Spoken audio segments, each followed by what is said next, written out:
Paradise teaser మీ అందరికి ఎలా అనిపించిందో గానీ లాంగ్ వీడియోస్ చేసి చాలా రోజులైన నాకు మాత్రం దీని గురించి చాలా మాట్లాడాలనిపించి వీడియో చేసేలా చేసింది. కొన్నేళ్ల నుంచి పారడైజ్ అనే ఒక స్లమ్ లో షికాంజా మాలిక్ అనే క్రూరమైన వాడికి భయపడుతూ బతుకుతున్న ఒక జాతి తిరుగుబాటు కథని శ్రీకాంత్ ఓదలా ఎంత రాగా ఎంత వైలెంట్ గా చూపిపోతున్నారని టీజర్ తో చూపించాడు. కానీ ఫిల్మ్ లోని క్యారెక్టర్స్ ఎలాంటివి, ఆ క్యారెక్టర్స్ మధ్య ఎమోషన్స్ ఏంటి, కథ కోర్ ఎలిమెంట్ ఏంటని ఇలా ఒక టీజర్ తో ఆడియన్స్ కి ఇవ్వాల్సిన క్లారిటీని ఈ టీజర్ తో శ్రీకాంత్ అస్సలు ఇవ్వలేదు. ఏదో ర్యాండమ్ గా హీరోని మాత్రమే లేపుతూ కథా వరల్డ్ క్యారెక్టర్స్ ఇవేమి ఆడియన్స్ కి తెలియనివ్వకుండా బ్యాడ్ బ్యాక్గ్రౌండ్ స్కోర్ తో ఇలాంటి బ్యాడ్ టీజర్ కట్ చేశారేంటని చాలా డిసప్పాయింటెడ్ గా అనిపించింది. ఈ ఫాస్ట్ కట్స్ తో చేసిన టీజర్ లో చాలానే సీక్వెన్సెస్ లోని క్లిప్స్ ఉన్నా కానీ ప్రతి ఫ్రేమ్ ని పాజ్ చేసుకొని చూసే కొంతమందికి అర్థమయ్యేలా ఆ క్లిప్స్ ఉన్నా ఉపయోగం లేదు. నాని టీజర్ వచ్చిందని ఓపెన్ చేసి చూసే ఒక నార్మల్ ఆడియన్స్ కి అంతా చూసాక అసలు వీళ్ళు ఏం చెప్పాలనుకుంటున్నారని ఒక క్లారిటీ అయిన ఆడియన్స్ కి వచ్చేలా కట్ చేసి ఉంటే బాగుండు. వాళ్ళు ఎలాగో చేయలేదు కాబట్టి నాని గారు తెలంగాణ యాసలో అంతలా జించుకొని చెప్తున్న డైలాగ్స్ వెనక అర్థమేంటి, ఈ సీన్ కి ముందు ఏం జరిగింది,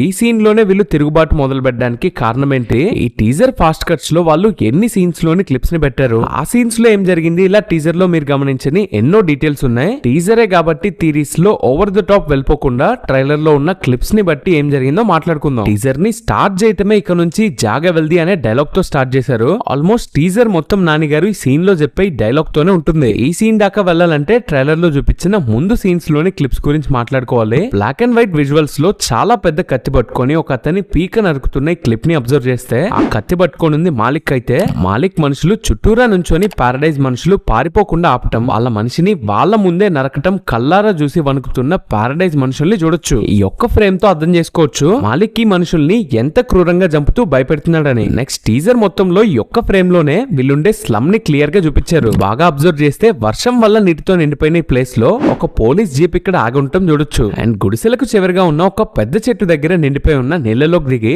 ఆ జీప్ లో వచ్చిన పోలీస్ ఏదో సర్చింగ్ చేస్తున్నట్లు కనిపిస్తుంది. మరి ఆ మురికి నీటిలో ఏముంది, వీళ్ళు ఏం సెర్చ్ చేస్తున్నారు, వీళ్ళని ఎవరు పంపించారో తెలియదు. కానీ ఈ చెట్టు కిందే పారడైజ్ మనుషులు పూజించే వాళ్ళ దైవం విగ్రహం కూడా ఉంటుంది. ఈ చెట్టే వాళ్ళకొక గుళ్ళ. ఇక్కడ టూ సైడ్స్ కనిపిస్తున్న ఈ మంటను చూసి తెలుసుకోవచ్చు వాళ్ళ దైవాన్ని చూపించిన ఈ ఫ్రేమ్ లో కనిపిస్తున్న విగ్రహమే ఈ చెట్టు కింద ఉందని. వర్షానికి మునిగిపోయిన నీళ్ళు అనడానికి రీజన్ టీజర్ ఓపెనింగ్ షాట్ లోనే నైట్ టైం రెయిన్ లో జడల్ తన కుక్కకి బ్యాక్ సైడ్ పెట్టిన ఈ ఫ్రేమ్ ని గమనిస్తే ఇక్కడ ఆర్చ్ లా కనిపిస్తున్న ఈ బిల్డింగ్ ఆయా షేర్ సాంగ్ లో మనం చూసిన ఈ బిల్డింగ్ ఎగ్జాక్ట్ గా ఈ ఫ్రేమ్ లో నాని గారు ఎదురుగానే ఆ ఆర్చ్ లోపల నుంచి ట్రీ కూడా కనిపిస్తుంది. ఆ వర్షం పడిన రాత్రి ఆ ప్లేస్ అంతా మునిగిపోవటం ఈ ఫ్రేమ్ లో చూడొచ్చు. అండ్ ఇక్కడ ఇంకొక పాయింట్ చెప్పాలి, విక్రమ్ మాలిక్ గ్లిమ్స్ లో ఉన్న ఈ ఫ్రేమ్ ని గమనిస్తే పారడైజ్ బ్లూ మ్యాప్ మొత్తం కనిపిస్తుంది. మనం ముందు మాట్లాడిన ఆర్చ్ బిల్డింగ్ ఇదైతే ఎదురు ట్రీ ని చూడొచ్చు. అయితే పారడైజ్ గ్లిమ్స్ లో నాని గారు ఒక పెద్ద బిల్డింగ్ పై నుంచున్నట్లు చూపించారు. మేబీ ఇలాంటి మురికి స్లమ్ లో ఇంత పెద్ద బిల్డింగ్ ఆర్కిటెక్చర్ అంటే చూడ్డానికి కూడా చాలా సిల్లీగా ఉంటుందనేమో. గ్లిమ్స్ లో వీళ్ళు ముందు ప్లాన్ చేసుకున్న బిల్డింగ్ ని విఎఫ్ఎక్స్ లో చూపించేసి ఆ తర్వాత అలాంటి స్లమ్ లో ఉందంటే నమ్మేలా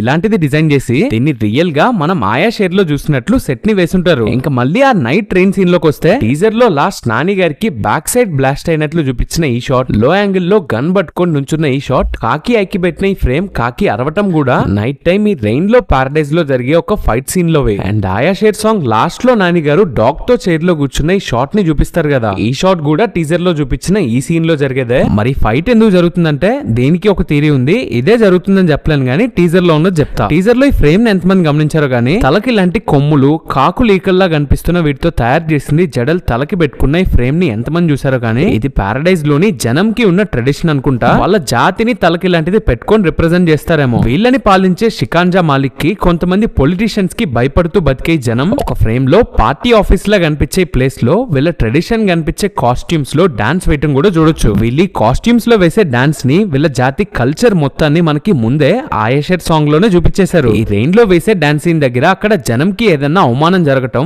వీళ్ళు మాలిక్ వాళ్ళకి కోపం తెప్పించి ఏదైనా పని చేయటం, ఇలా అక్కడ ఏదో ఒక ప్రాబ్లం జరిగితే ఆ నైటే మాలిక్ కొడుకు విక్రమ్ మాలిక్ పారడైజ్ లోకి ఎంట్రీ ఇస్తాడు. విక్రమ్ మాలిక్ మొత్తం బ్లడ్ తో కనిపించిన ఈ షాట్ ఉంది కదా, జడల్ జనంపై కోపంతోనే తన ఇంట్లోనే ఎవరో ఒకరు లేపేసి మళ్ళీ ఫ్రెష్ గా రెడీ అయ్యి పెద్ద కత్తిని పట్టుకొని పారడైజ్ వాళ్ళని నరకడానికి బయలుదేరుతున్న ఈ సీన్ లోని క్లిప్స్ ని ఆ గ్లిమ్స్ లో చూపిస్తే అక్కడికి వచ్చాక వాళ్ళ ట్రెడిషనల్ కాస్ట్యూమ్స్ లో ఉన్న మనుషులందరినీ ఎదురుగా కూర్చోబెట్టుకొని ఆ కత్తి పట్టుకొని వాళ్ళపైకి వస్తున్న విక్రమ్ మాలిక్ ని భయంతో ఏం చేయొద్దని వేడుకుంటున్న జడల్ మనుషుల్ని ట్రైలర్ లోని ఈ ఫ్రేమ్ లో చూపించారు. ఆ రెయిన్ లో కత్తి పట్టుకొని ఈవిల్ స్మైల్ ఇస్తున్న క్లోజ్అప్ షాట్స్ ని కూడా గ్లిమ్స్ లో పెట్టారు. మేబీ ఇక్కడ కొంతమంది జడల్ మనుషుల్ని ఏమన్నా విక్రమ్ మళ్ళీ చంపేసి ఉంటాడేమో. కాకి పెట్టిన ఫ్రేమ్ లో కాకి ఐలో ఇంకొన్ని కాకులు ఎగిరిపోతున్నట్లు చూపించారు కదా, ఆ నెక్స్ట్ డే కాకు అరుస్తున్నట్లు పెట్టారు. ఈ కాకుల్ని చంపడానికి వచ్చిన చిలకనేసేయడానికి ఆ కాకి జాతి నాయకుడు వచ్చాడని కాకరుస్తుంది. నాకు తెలిసి ఈ ఫైట్ లోనే విక్రమ్ మాలిక్ ని జడలేసేస్తాడేమో. ఈ 2 ఫ్రేమ్స్ లో ఇంత ఎమోషన్స్ తో ఫైట్ చేయటం చూస్తుంటే ముస్తాబ్ చేసిన పొట్టేల్ని బలిచ్చినట్లు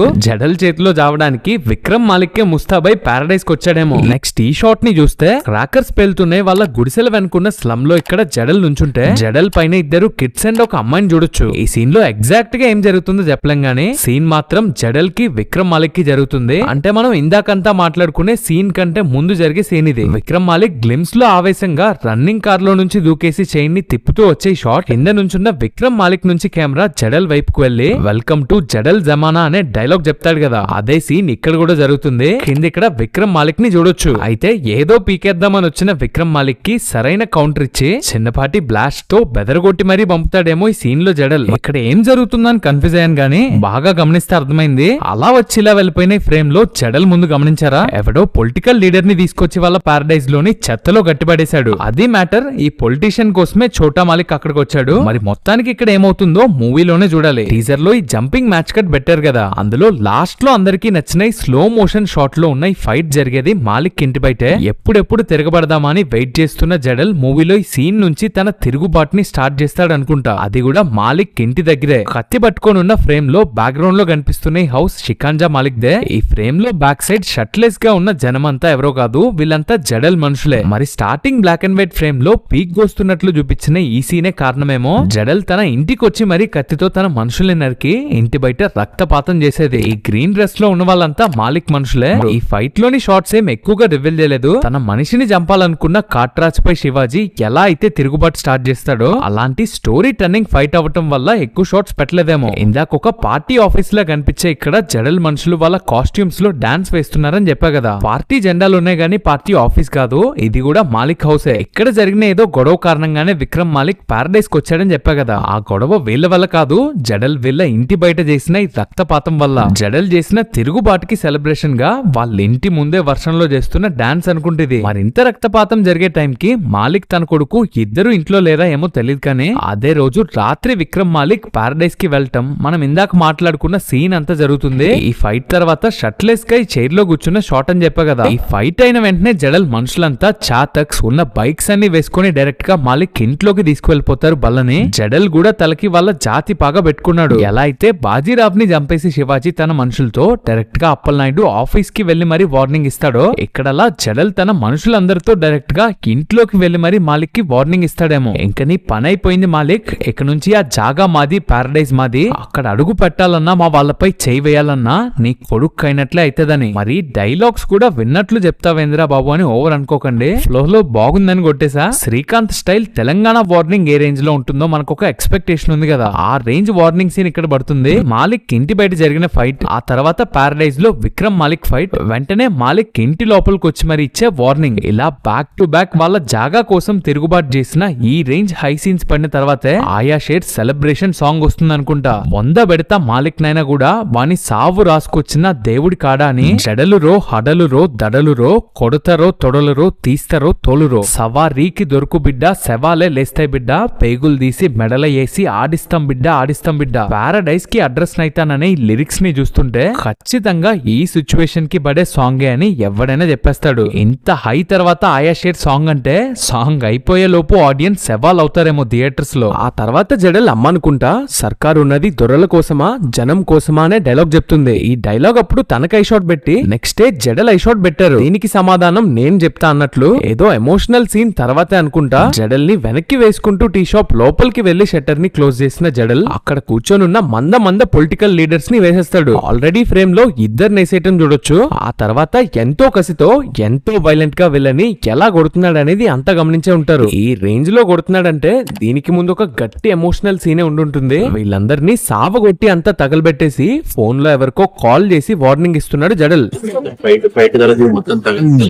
ఇంత మంది పొలిటీషియన్స్ ను వేసేసి ఇంత విధ్వంసం చేశాక తీసుకెళ్లి జడల్ ని జైల్లో వేస్తారేమో. టీజర్ లో చాలానే పెట్టారు జైల్ ఫైట్ లోని క్లిప్స్ ని. బాగా గమనిస్తే ఫైట్ ఎందుకు అవుతుందో అర్థమైంది. పెద్ద పెద్ద కత్తుల్ని పట్టుకొని హీరో జడల్ ని కోసేయడానికి చూస్తున్నారు వీళ్ళంతా. శ్రీకాంత్ ఆల్రెడీ చెప్పాడు కదా, జడల్ని ముట్టుకుంటే అదే చేస్తున్నాడు మనోడు కూడా. ఒక్కొక్కరిని సావగొట్టి వాడికి వాడే దిష్టి తీసుకుంటున్నాడు. మరి ఈ రీజన్ వల్లే జైలుకి వెళ్ళాడా, జైలు నుంచి ఎలా బయటకు వచ్చాడు అనేది మూవీలో చూడాలి. ఈ టీజర్ మొత్తంలో ఇరిటేషన్ తెప్పించిన ఫ్రేమ్ ఏదన్నా ఉందంటే ఈ సింగిల్ హ్యాండ్ తో చేసే జిమ్నాస్టిక్ షాటే. శ్రీకాంత్ ని చాలా సెన్స్ ఉన్న డైరెక్టర్ అనుకుంటాను నేను. ఆయన కూడా ఇలా మాస్ ఆడియన్స్ కోసం ఇలాంటి పిచ్చి పిచ్చి షాట్స్ చేసేస్తే, పెద్దిలో మా పెద్దిగాడు కొడితే 3 గ్రౌండ్లు దాటింది సార్ అని బుచ్చిబాబు రాసిన పిచ్చి పిచ్చి సీన్స్ డైలాగ్స్ కి థియేటర్ లో ఎలా ఇరిటేషన్ వచ్చిందో, ఇలాంటివే సినిమాలో ఇంకా ఉంటే మాత్రం శ్రీకాంత్ కూడా మరో బుచ్చిబాబు అయిపోతాడు. హోప్ ఇలాంటివి సినిమాలో ఇంకేం లేవని కోరుకుందాం. ఈ పోస్టర్ లో గమనిస్తే సేమ్ జైల్లో ఉన్న ప్యాంట్ లోనే అదే బ్లడ్ తో నిండిపోయిన బాడీతోనే జడల్ తన స్లమ్ లో ఉన్నట్లు ఈ పోస్టర్ ని టీం రిలీజ్ చేశారు. మరి జైలు నుంచి ఎలా తప్పించుకున్నాడు, ఎందుకు పారడైజ్ కే వచ్చాడనేది మూవీలో చూడాలి. ఫైనల్ గా నాని గారి పీక్ ని చూడబోయే తిరుగుబాటు సీన్ గురించి మాట్లాడుకుందాం. ఫస్ట్ టైం టీజర్ చూసిన చాలా మందికి నాని గారు చెప్పిన డైలాగ్స్ అర్థం అవ్వలేదు. ఆ డైలాగ్స్ ప్రాపర్ మీనింగ్ ఏంటి, జడల్ ఈ డైలాగ్స్ చెప్పడం అనుకున్న రీజన్ ఏంటో చెప్తా. అణచబడ్డ మన జాతి మరలబడాలి అంటే తెలంగాణ యాసలో తిరగబడాలని అర్థం. ఇన్నేళ్లు అణిచిపెట్టిన మన జాతి ఇప్పుడు తిరగబడాలని. షీ అని చీదరించుకున్న నలుపు రంగే మన జెండా, కాకే దానిపై గుర్తనే లైన్ మాత్రం చాలా కన్ఫ్యూజింగ్ గా ఉంది. అంటే ఇప్పుడు క్లైమాక్స్ లా నడిచే సీన్ లో వీళ్ళంతా కలిసి ఒక పార్టీ పెడుతున్నారు అనుకోవాలా. ఈ రాజకీయ నాయకుల జెండా మనకొద్దు, నలుపు రంగే మన జెండా, కాకే దానిపై గుర్తని. మన తిరుగుబాటుకి మన అవమానం, మన గుర్తింపే జెండా అని చెప్తున్నాడు. అర్థం కాలేదు. తూ అనిపించుకున్న కాకులే తల్వార్లు పడితే ఏమైద్దో చూపిద్దాం. తల్వార్లు అంటే తెలంగాణలో కత్తుల్ని తల్వార్లు అంటారు. తూ అనిపించుకున్న కాకులు కత్తులు పడితే ఏమైతుందో చూపిద్దామని తను మొదలు పెట్టిన తిరుగుబాటు అంతా కలిసి చేయడానికి మొదలు పెట్టే మూమెంట్ లో ఎంతో ఆవేశంతో ఈ మాటలు చెప్తూ వెళ్ళి మోటివేట్ చేస్తున్నాడు జడల్. చేతికి ఏదో ఇంజురీ అవ్వటం,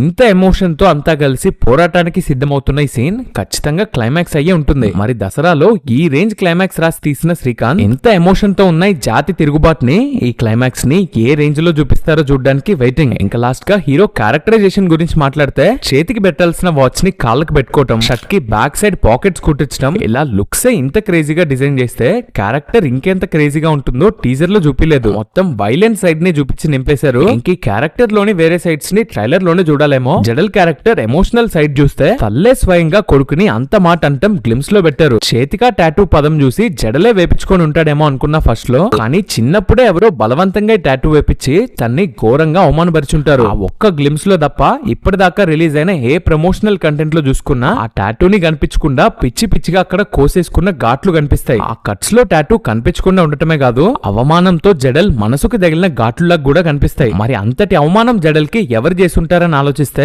నాకు కాదు మీకు కూడా షికంజా మాలిక్కే గుర్తొస్తాడు. బికాస్ ఇప్పటి వరకు ఇంకే ఈవిల్ క్యారెక్టర్స్ మనకు తెలియదు కాబట్టి ఈ అవమానానికి కారణం కూడా మాలిక్కే అనిపిస్తుంది. ఇదే గనక నిజమైతే మాలిక్ కి విక్రమ్ ఒక్కడే కొడుకు కాదు, జడల్ కూడా మాలిక్ కొడుకే అయ్యుంటాడు. మదర్ అండ్ సన్ మాత్రమే కాదు, ఫాదర్ అండ్ సన్ ఎమోషన్ కూడా. ఇంతకు మించి టీజర్ తోనే ఇన్ని థీరీస్ వేసుకోవడం కరెక్ట్ కాదు కాబట్టి ఇంకా టీజర్ నాకెలా అనిపించిందని ఒక్క మాటలో చెప్తే, మనం ఇప్పటిదాకా డిస్కస్ చేసుకున్న ఇంత కంటెంట్ ని పెట్టుకొని ఒక గ్రేట్ టీజర్ కట్ ని చేసే పొటెన్షియల్ ఉన్న కథకి bad music, bad teaser cut తో జడగొట్టారు. ఒక రేంజ్ ప్రమోషనల్ మెటీరియల్ దింపే శ్రీకాంత్ ఇలాంటి టీజర్ కట్ ని ఇలాంటి మ్యూజిక్ తో ఎలా ఫైనల్ చేశారనే బాధతో టీజర్ నచ్చకపోవటమే కానీ సినిమాపై నెగటివిటీ స్ప్రెడ్ చేయడం కాదు. ఈ సినిమాపై నాకు ఎంత హైప్, హోప్ ఉందనేది వీడియో అంతా చూసాక మీకు అర్థమై ఉంటుంది. అండ్ ఈ సినిమా జరిగే టైం లైన్ చెప్పడం మర్చిపోయాను. 1980s ఆ టైంలో జరుగుతుంది కదా, అదెలా అంటారా? మాలిక్ ఇంటికి బైక్స్ వేసుకొని వీళ్ళంతా వెళ్తున్న ఫ్రేమ్ లో లెఫ్ట్ సైడ్ వాల్ పైన చిరంజీవి గారి ఖైదీ ఫిల్మ్ పోస్టర్స్ అందించడం చూడొచ్చు. ఈ ఫిల్మ్ 1983 లో రిలీజ్ అయింది కాబట్టి ఆ టైమ్స్ లో సెటప్ అయిన కథనే మనం పారడైస్ లో చూడబోతున్నాం. ఇదే కాదు, టీజర్ లో బాగా నచ్చిన కొన్ని డీటెయిల్స్ ఉన్నాయి. స్పెషల్ సాంగ్ హీరోయిన్ ని చూపించిన ఈ షార్ట్ బ్యాక్గ్రౌండ్ లో 1957 మదర్ ఇండియా, 1972 సీతా ఔర్ గీత, ఇలా ఆ టైంలో రిలీజ్ అయిన బాలీవుడ్ పోస్టర్స్ ని పెట్టడం. ఈ జైల్ ఫైట్ లో హ్యాండ్ కి బ్లేడ్స్ పెట్టుకొని ఫైట్ చేస్తుంటే వీడికి కూడా దిగుతుంది కదా అని మన అందరికి అనిపించుంటుంది. దాన్ని ఒక మెంటల్ మాస్ ఎలివేషన్ కోసం రాండమ్ గా వాడేకుండా జడల్ హ్యాండ్ కి పెట్టిన ఫ్రేమ్ ని గమనిస్తే ఆ బ్లేడ్స్ కి చెయ్యంతా తెగిపోయిన కట్స్ ని కూడా చూపించారు శ్రీకాంత్. ఏది పడితే అది తీసేయకుండా ఇలాంటి చిన్న చిన్నవి కూడా చూపిస్తూ జాగ్రత్త పడుతున్నాడంటే గుండెలపై చేసుకోవచ్చు. శ్రీకాంత్ వదలపై ఇంత మంది పెట్టుకున్న నమ్మకాన్ని ఖచ్చితంగా నిలబెట్టుకుంటాడని. ఎన్ని తెలిసినా గానీ ఒక్కటి మాత్రం తెలియలేదు, ఇంతకీ స్పెషల్ సాంగ్ హీరోయిన్ ఎవరంటారు? That's the video guys. మరో ఇంట్రెస్టింగ్ వీడియోతో మళ్ళీ కలుద్దాం.